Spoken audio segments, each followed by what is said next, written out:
وكان الله غفورا رحيما. ومن تاب وعمل صالحا فإنه يتوب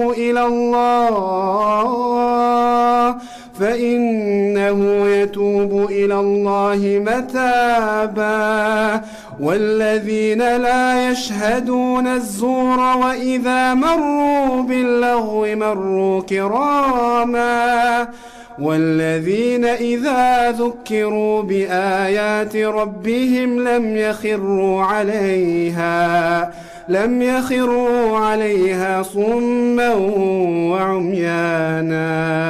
والذين يقولون ربنا هب لنا من أزواجنا وذرياتنا قرة أعين وجعلنا